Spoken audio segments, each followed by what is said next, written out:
So hi, ഇന്ന് നമ്മൾ പഠിക്കാനായിട്ട് പോകുന്നതാണ് പ്രൊഫഷണാലിസത്തിൻ്റെ കോഡ് ഓഫ് എത്തിക്സിനെ കുറിച്ചിട്ട്. സോ എന്താണ് കോഡ് ഓഫ് എത്തിക്സ് എന്നതിനെ കുറിച്ച് പറയാം. ഇതിനു വേണ്ടി ഒരു ബുക്കും കൂടി എടുത്തിട്ടുണ്ട്, നമുക്ക് ഒരുമിച്ച് പഠിക്കാം. സോ ആദ്യത്തെ നോക്കുക, ഇൻ്റർനാഷണൽ കൗൺസിൽ ഓഫ് നഴ്സസ്. ഇപ്പം നമുക്ക് ഇൻ്റർനാഷണൽ എന്ന് പറയുമ്പോൾ എന്തറിയാം, ഒരു നമ്മൾ ഇൻ്റർനാഷണൽ കോമ്പറ്റീഷൻ മത്സരിക്കാൻ പോവുക. അതിനർത്ഥം എന്താ, കുറേ നാഷണൽ ലെവലിൽ നിന്ന് സെലക്ട് ചെയ്യുക. പിന്നെ അത് നാഷണൽ ലെവലിലെ പിള്ളേരെ എങ്ങനെ സെലക്ട് ചെയ്യുന്നത്, സ്റ്റേറ്റ് ലെവലിൽ നിന്ന് സെലക്ട് ചെയ്യുക. അതുപോലെ ഇൻ്റർനാഷണൽ കൗൺസിൽ ഓഫ് നഴ്സസ് എന്ന് പറയുന്നത് 130ഓളം നാഷണൽ നേഴ്സ് അസോസിയേഷൻ. ഇപ്പം SNAക്ക് തന്നെ സൗത്ത് സോണുണ്ട്, പല സോണല്ലേ. അതുപോലെ 130ഓളം നാഷണൽ നഴ്സസ് അസോസിയേഷൻ ആണുള്ളത്. ആൻഡ് ഇത് 28 മില്യൺ, അതായത് ഏകദേശം 2,80,00,000 ആളുകളെയാണ് റെപ്രസെൻറ്റ് ചെയ്യുന്നത്. 1899 ഇത് പ്രധാനമായിട്ടും സ്ഥാപിക്കുന്നത്, ഫൗണ്ട് ചെയ്ത് കണ്ടുപിടിക്കുന്ന ഒരു പീരീഡ്. കണ്ടുപിടിക്കലുപരി ഇംപ്ലിമെൻ്റ് ചെയ്യുന്ന ഒരു വർഷം അതാണ്. ICN എന്ന് പറയുന്നതാണ് ഏറ്റവും വേൾഡിലെ ആദ്യത്തതും അതേപോലെ തന്നെ ഏറ്റവും wide reaching international organisation for health പ്രൊഫഷണൽസിന്. നമുക്ക് തന്നെ പല അസോസിയേഷനുകൾ ഉണ്ടെങ്കിലും പെട്ടെന്ന് തന്നെ എത്തുന്ന അല്ലെങ്കിൽ ഏറ്റവും കൂടുതൽ വ്യാപിച്ചു കിടക്കുന്നത് അത് നമ്മുടെ ഇൻ്റർനാഷണൽ കൗൺസിൽ ഓഫ് നഴ്സസ് ആണ്. The organization goal are to bring nurses organization together in the worldwide body. അതായത് ഇതിൻ്റെ പ്രധാനപ്പെട്ട ലക്ഷ്യം എന്ന് പറയുന്നത് എല്ലാ നഴ്സുമാരുടെ ഓർഗനൈസേഷനെയും ഒരു കുടക്കീഴിലേക്ക് കീപ്പ് ചെയ്യാൻ വേണ്ടിയാണ്. And status of the nurses and profession of the nurses world wide. കൂടാതെ തന്നെ എല്ലാ ഹെൽത്ത് പോളിസീസിനെയും, നാഷണൽ ആയിക്കോട്ടെ, കൂടാതെ തന്നെ ഗ്ലോബലി അല്ലെങ്കിൽ ഡൊമസ്റ്റിക്കലി ഇൻഫ്ലുവൻസ് ചെയ്യാനും ഇൻ്റർനാഷണൽ കൗൺസിൽ ഓഫ് നഴ്സസ് ഒരു പ്രധാനപ്പെട്ട പങ്ക് തന്നെ വഹിക്കുന്നുണ്ട്. Building positive relationship internationally help position ICN nurses and nursing for now and the future. ഈ പറയുന്ന ഇൻ്റർനാഷണൽ കൗൺസിൽ ഓഫ് നഴ്സസ് നമ്മളെ എല്ലാവരുമായിട്ട് നല്ല ഒരു ബന്ധം കീപ്പ് ചെയ്യുന്നത് കൊണ്ട് തന്നെ ഇപ്പോഴത്തേക്കും അതേപോലെ തന്നെ ഭാവിയിലത്തേക്കും നമുക്ക് ഒരു ഉറപ്പിന് വേണ്ടിയാണ്. ഇപ്പം തന്നെ നമ്മുടെ പ്രൈം മിനിസ്റ്റർ എന്തിനാണ് കൂടുതൽ മണിയും വിദേശകാര്യത്തിന് വേണ്ടി സ്പെൻഡ് ചെയ്യുന്നത്? ബിക്കോസ് പാർട്ടിക്കാര്യം പറയുന്നതല്ല ഇവിടെ, എങ്കിൽ പോലും അത് ചെയ്യുന്നതിൻ്റെ കാരണം ഇപ്പം നമുക്കൊരു സന്തുലാവസ്ഥ നിലനിർത്തുവാൻ വേണ്ടിയും കൂടാതെ തന്നെ ഭാവിയിലും നല്ല ഒരു ബന്ധം പുലർത്തുവാനും വേണ്ടിയും കൂടിയാണ്. ഓക്കെ, എന്താണ് ICNൻ്റെ വിഷൻ? ഓരോ സ്ഥാപനങ്ങൾക്കും അതിൻ്റേതായ ലക്ഷ്യങ്ങളുണ്ട്. സോ ICNൻ്റെ ലക്ഷ്യം എന്തെന്നാണ് നമ്മൾ അറിയേണ്ടത്. വിഷൻ ഓഫ് ICN എന്താണ്? ഓരോ സ്ഥാപനങ്ങൾക്കും അതിൻ്റേതായ ലക്ഷ്യങ്ങളാണുള്ളത്.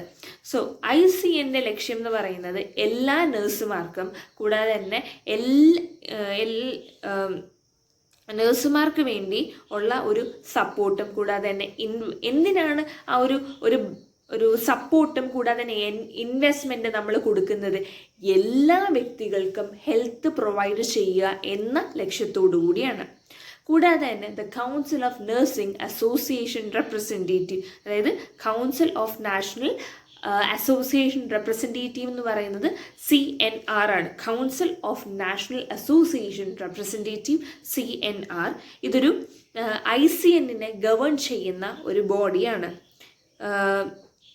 ഒരു വലിയ ഡയമെൻഷനിൽ മാക്രോ ലെവലിൽ നോക്കുമ്പോഴത്തേക്ക് ഇവർക്ക് ഓരോരോ പോളിസീസ് ഉണ്ട്. ആ പോളിസീസും കൂടി പറഞ്ഞു കൊടുക്കാനും വേണ്ടി ഉണ്ടാക്കുന്നതാണ്. അപ്പം തന്നെ നമ്മൾ ഇൻസ്റ്റഗ്രാമിൽ വലിയ ഫേമസ് ആയിട്ടുള്ള ആളുകളാണെന്നുണ്ടെങ്കിൽ നമ്മൾ വിചാരിക്കുക അവരാണത് ഹാൻഡിൽ ചെയ്യണത്. പക്ഷേ അല്ല, അവരുടെ അക്കൗണ്ട് ഹാൻഡിൽ ചെയ്യാനായിട്ട് വേറെ കുറേ ആളുകളുണ്ട്. അതുപോലെ ICNനെ ഈ പറയുന്ന ഹെൽപ്പ് ചെയ്യാനായിട്ട്, കൺട്രോൾ ചെയ്യാനായിട്ട് ഉപയോഗിക്കുന്നതാണ്. ആരാണ് ഹെൽപ്പ് ചെയ്യുന്നത്? The council of national association representatives. ഇനി ICN code of ethics. ICN code of ethics എന്ന് പറയുന്നത് is a guide of principle design to help professional conduct work honesty and with integrity. Code of ethics എന്ന് പറയുന്നത് professional conduct നമ്മൾ സത്യസന്ധതയോടുകൂടിയും ഇൻറ്റഗ്രിറ്റിയും maintain ചെയ്തിട്ടാണ്. Code of ethics document may outline the mission and value of the organisation. ഈ code of ethics നമ്മുടെ ആ ഒരു പെർട്ടിക്കുലർ ഓർഗനൈസേഷൻ്റെ അവരുടെ എന്തൊക്കെയാണ് അവരുടെ മിഷൻ എന്നതിനെക്കുറിച്ചൊരു മൊത്തത്തിലൊരു ധാരണ നമുക്ക് തരും. Okay, the ethical principle based upon the organizational core value and the standard to which the professional is held. അപ്പം നമ്മുടെ ഒരു എത്തിക്കൽ പ്രിൻസിപ്പിൾ എന്ന് പറയുന്നത് ആ ഒരു ഓർഗനൈസേഷൻ്റെ പ്രധാനപ്പെട്ട കോർ വാല്യൂസ് ആണ്. ഇപ്പം തന്നെ നേഴ്സിംഗ്, നമ്മളെല്ലാം നേഴ്സുമാരാണ്. നേഴ്സിങ്ങിൻ്റെ ഒരു കോറായിട്ടുള്ള വാല്യൂ എന്ന് പറയുന്നത് കെയർ ചെയ്യുക, അവരെ ഏറ്റവും സത്യസന്ധതയോടും ഇൻറ്റഗ്രിറ്റിയോടും ഓണസ്റ്റിയോടും നല്ല കമ്മ്യൂണിക്കേഷൻ മെയിൻറ്റെയിൻ ചെയ്തുകൊണ്ട് ഒക്കെ ചെയ്യുക എന്നാണ്. The Code of Ethics set 4 values, ethical principle and ethical standards to which the professional aspire and by which the action can be judged. Fourth value. അതായത് കോഡ് ഓഫ് എത്തിക്സ് വാല്യൂസിനും എത്തിക്കലായിട്ടുള്ള പ്രിൻസിപ്പിൾസിനും ethical സ്റ്റാൻഡേർഡ്സും എല്ലാ പ്രൊഫഷണൽസും മെയിൻറ്റെയിൻ ചെയ്യുന്ന കാര്യമൊക്കെ നോക്കുക. The ICN code of ethics for nurses provide ethical guidelines in relation to nurses roles. നഴ്സുമാരുടെ ഉത്തരവാദിത്തങ്ങളും അവരുടെ ചുമതലകളും സ്വഭാവങ്ങളും അതേപോലെ തന്നെ പ്രൊഫഷണൽ ജഡ്ജ്മെൻറ്റും പേഷ്യൻസുമായിട്ടുള്ള ബന്ധവും ഈ കെയർ കിട്ടുന്ന പേഷ്യൻസിന് കെയർ കിട്ടുമല്ലോ, അപ്പം ആ നഴ്സിംഗ് കെയർ കിട്ടുന്ന ആളുകൾക്കും and other people who are receiving nursing care of services, co-workers and allied professionals. ഇനി അടുത്തതാണ് code of code. The code is functional and it to be built upon in combination with the law. നമ്മുടെ നിയമങ്ങളും ഓരോരോ ചിട്ടകളും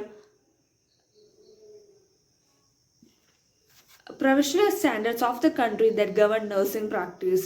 നമ്മുടെ വാല്യൂസും ഒബ്ലിഗേഷൻസും express in this code apply to nurses in all the settings. അതായത് ഇവിടെ പറയുന്ന എല്ലാ തത്വങ്ങളും, ഇപ്പം നഴ്സുമാർ പേഷ്യൻസുമായിട്ട് നല്ല രീതിയിൽ കമ്മ്യൂണിക്കേറ്റ് ചെയ്യണം, നഴ്സുമാർ പേഷ്യൻസിന് നല്ല രീതിയിൽ കെയർ ചെയ്യണം, സത്യസന്ധതയോട് പെരുമാറണം, കൃത്യമായിട്ട് സമയക്രമം പാലിച്ച് ഡിസിപ്ലിൻ ആയിട്ട് ചെയ്യണം. ഇതെല്ലാം കുറേ വാല്യൂസാണ്. അത് ഇന്ന ഹോസ്പിറ്റൽ ആളുകൾ മാത്രമൊന്നുമല്ല, അത് എല്ലാ ആളുകൾക്കും അത് ആപ്ലിക്കബിൾ ആണ്. ഇനി code of ethics for nurses in India. ഇന്ത്യയിൽ ഉള്ള നഴ്സുമാരുടെ ആ ഒരു കോഡ് ഓഫ് എത്തിക്സ്, അവരുടേതായ നിലപാടുകളെ കുറിച്ചാണ് പറയുന്നത്. The nurse respect the uniqueness of individual in profession of caring. അതായത് നമ്മുടെ നഴ്സുമാർ ഓരോ ഇൻഡിവിജ്വലിൻ്റെയും യുണീക്നെസ്, ഓരോരോ വ്യക്തികൾക്ക് വ്യക്തിപരമായിട്ടുള്ള യുണീക്നെസ് ഉണ്ട്. ആ എല്ലാ യുണീക്നെസ്സിനെയും ബഹുമാനിക്കുന്നവരാണ്. The nurses provide care for individual without the consideration of caste, creed, religion, culture, ethnicity, gender, socio-economic and political status, personal attributes and other grounds. അതായത് നമ്മൾ നഴ്സുമാർ ഓരോ പേഷ്യൻസിൻ്റെയും അവരുടെ കാസ്റ്റോ അല്ലെങ്കിൽ അവരുടെ റിലീജിയനോ അവരേത് ജാതിയിലാണ് പെടുന്നത്, അല്ലെങ്കിൽ അവരേത് മെയിലാണോ ഫീമെയിലാണോ, അവർക്ക് എത്ര സാമ്പത്തികമായിട്ടുള്ള ശേഷി ഉണ്ട്, അല്ലെങ്കിൽ അവരുടെ രാഷ്ട്രീയ പാരമ്പര്യം എന്നതിനെ കുറിച്ച് നോക്കിയിട്ടല്ല നമ്മൾ എന്ത് ചെയ്യുന്നത്, നഴ്സിംഗ് കെയർ പ്രൊവൈഡ് ചെയ്യുന്നത്. The individualises the care considering the beliefs, നമ്മുടെ വിശ്വാസങ്ങളും നമ്മുടെ വാല്യൂസും അതേപോലെ തന്നെ നമ്മുടെ സംസ്കാരം, ദ കൾച്ചറൽ സെൻസിറ്റിവിറ്റീസ്. അപ്പം ഓരോ ഇൻഡിവിജ്വൽസിനും നമ്മൾ കെയർ പ്രൊവൈഡ് ചെയ്യുന്നത് അവരുടെ വിശ്വാസങ്ങൾ മാനിച്ചുകൊണ്ട്, അവരുടെ തത്വങ്ങൾ മാനിച്ചുകൊണ്ട്, അതേപോലെ അവരുടെ സംസ്കാരത്തിനെയൊക്കെ ബഹുമാനിച്ചുകൊണ്ടാണ്. Appreciate the place of individuals in the family and the community and facilitate participation in significant others in the care. അതായത് appreciate the place of Indian family and community. അതായത് അവരുടെ ആ ഒരു കുടുംബത്തിലും ആ ഒരു കമ്മ്യൂണിറ്റിയിലും അവർക്ക് അവരുടേതായ ഒരു സ്ഥാനമുണ്ട്. ആ ഒരു സ്ഥാനത്തെ നല്ല രീതിയിൽ പ്രശംസിക്കണം. And facilitate participation of significant others in the care. അതേപോലെ തന്നെ ബാക്കിയുള്ളവരെയും ആ ഒരു കെയർ പ്രൊവൈഡ് ചെയ്യുന്നതിൽ കുറച്ചും കൂടിയൊക്കെ ഇൻവോൾവ് ചെയ്യിപ്പിക്കുന്നത് നന്നായിരിക്കും. രണ്ടാമതായിട്ട് നമ്മൾ പറയുന്നതാണ് the nurses respect the right of individual as partner in care and helps in making the informed consent. നമ്മൾ നേഴ്സുമാർ ഓരോ ഇൻഡിവിജ്വലിൻ്റെയും അവരുടെ അവകാശങ്ങളെയൊക്കെ മാനിച്ചുകൊണ്ട് അവരും ഈ പേഷ്യൻറ്റിന് കൊടുക്കുന്ന കെയറിന് ഭാഗമാണ് എന്നുകൂടി കൺസിഡർ ചെയ്തിട്ട് അവരിൽ നിന്നൊരു ഇൻഫോംഡ് ആയിട്ടുള്ള ചോയ്സും കൂടി മേക്ക് ചെയ്തിട്ട് വേണം കാര്യങ്ങൾ ചെയ്യാനായിട്ട്. ഓക്കെ, അപ്പം ചില പേഷ്യൻസിന് മെഡിക്കൽ മാനേജ്മെൻ്റ് ഉണ്ട്, സർജിക്കൽ മാനേജ്മെൻ്റ് ഉണ്ട്. അപ്പം നമ്മൾ അവർക്ക് എഡ്യൂക്കേറ്റ് ചെയ്യും ഇങ്ങനെയൊക്കെയാണ് അതിൻ്റെ ഒരു നീഡും അഡ്വാൻറ്റേജസും ഇൻഡിക്കേഷൻസും കോംപ്ലിക്കേഷൻസിനെ കുറിച്ചൊക്കെ അറ്റ് ദ എൻഡ് അവരുടെ ഒരു ചോയ്സസിനെയും കൂടി മാനിച്ച് വേണം നമ്മൾ ഓരോ കാര്യങ്ങളും ചെയ്യേണ്ടതായിട്ട്. Then respect the decision made by the individual regarding their care. അവർക്ക് ഒരു പേഷ്യൻറ്റിന് ഇപ്പം ഓപ്പൺ സർജറി വേണ്ട, ക്ലോസ് സർജറി മതി. അപ്പം അവരുടെ ചോയ്സും കൂടി മാനിച്ചിട്ട് വേണം നമ്മൾ കാര്യങ്ങൾ ചെയ്യാനായിട്ടുള്ളത്. Protect public from misunderstanding and misinterpretation. ചില ആളുകൾക്ക് ഒരു മിസ്അണ്ടർസ്റ്റാൻഡിങ് ഉള്ളത് ലിവർ സിറോസിസ് വരുന്നത് ആൽക്കഹോൾ ഉപയോഗിക്കുമ്പോൾ മാത്രമാണ്. അതൊരു മിസ്അണ്ടർസ്റ്റാൻഡിങ് അല്ലെങ്കിൽ മിസ്ഇൻ്റർപ്രിറ്റേഷൻ ആണ്. അപ്പോൾ അതിനെക്കുറിച്ചൊരു കറക്റ്റായിട്ടുള്ള അറിവ് പറഞ്ഞു കൊടുക്കേണ്ട ആരാണ്? നമ്മളാണ്. ഇനി advocate special provision to protect vulnerable individuals and group. ഇപ്പം വൾണറബിൾ ഇൻഡിവിജ്വൽസ് നമ്മൾ ഓൾറെഡി നമ്മൾ പഠിച്ച കാര്യമാണ് ട്രാൻസ്ജെൻഡേഴ്സിനെ കുറിച്ച്. അപ്പം ഇവർ സർജറി കഴിഞ്ഞാൽ ഇവർക്ക് സ്പെഷ്യൽ ആയിട്ടുള്ള റൂമൊക്കെ ആയിരിക്കും നമ്മൾ പ്രൊവൈഡ് ചെയ്യുന്നത്. ബിക്കോസ് നമ്മൾ അവരോട് ഡിസ്ക്രിമിനേഷൻ കാണിക്കുന്നതുകൊണ്ടല്ല, അവർക്ക് മേ ബി ഒരു പബ്ലിക്കിലായിരിക്കുന്ന സമയത്ത് ഒരു ഡിസ്ക്രിമിനേഷൻ ഫേസ് ചെയ്തെന്ന് വരാം. അപ്പം അവർക്കൊരു സ്പെഷ്യലായിട്ട് കൺസിഡറേഷൻ കൊടുക്കുക. പ്രായമായിട്ടുള്ള ആളുകൾക്ക്, കുഞ്ഞു പിള്ളേർക്ക്, ബിക്കോസ് കുഞ്ഞു പിള്ളേർക്ക് അവർ സ്വന്തമായിട്ട് ചെയ്യാൻ പറ്റില്ല. അങ്ങനെ ചില സ്പെഷ്യലായിട്ടുള്ള കൺസിഡറേഷൻ ചില ആളുകൾക്ക് നമ്മൾ കൊടുക്കണം. ഓക്കെ, അപ്പം നമ്മൾ ക്യൂവിൽ തന്നെ വന്ന് നിൽക്കുമ്പോഴത്തേക്കും we do have a special queue for disabled അല്ലെങ്കിൽ ഡിഫറെൻ്റ്ലി ഏബിൾഡ് പീപ്പിൾ അല്ലേ. സോ അങ്ങനെ. അടുത്തയാണ് 3, the nurses respect individuals right to privacy. ഒരു നേഴ്സ് ഇൻഡിവിജ്വലിൻ്റെ പ്രൈവസിക്കുള്ള റൈറ്റും നമ്മൾ റെസ്പെക്റ്റ് ചെയ്യുന്നുണ്ട്. And also maintain confidentiality and share information judiciously. Okay, വളരെ ജുഡീഷ്യസ്ലി മാത്രമാണ് ഇൻഫർമേഷൻ ഷെയർ ചെയ്യുന്നത്. അങ്ങനെ തോന്നിയ പോലെ എല്ലാവരും we don't share the informations. Then maintain confidentiality and privileged information except in life threatening situation. നമുക്ക് മരിക്കാൻ പോവും അല്ലെങ്കിൽ ഇത് പറഞ്ഞില്ല എന്നുണ്ടെങ്കിൽ മരിക്കാനുള്ള സാധ്യതയുണ്ട്. ഫോർ എക്സാമ്പിൾ ചില ഇൻഫർമേഷൻ ഭയങ്കര കോൺഫിഡൻഷ്യൽ ആണ് എങ്കിലും പേഷ്യൻ്റ് പറയും പേഷ്യൻറ്റിന് ബൈസ്റ്റാൻഡറിനോട് ഇന്ന കാര്യങ്ങളൊന്നും പറയരുത് എന്ന് പറഞ്ഞാൽ പോലും പക്ഷെ മരിക്കാറായി പേഷ്യൻ്റ് ലൈഫിന് പോലും ഒരു അൺസർട്ടനിറ്റി ഉണ്ട് എന്ന് നമുക്ക് തോന്നുമ്പോഴത്തേക്കും we share that information with them. Okay, and use direction in sharing information. നമ്മൾ ഇൻഫോംഡ് ആയിട്ടുള്ള കൺസെൻറ്റ് എടുക്കണം. And maintain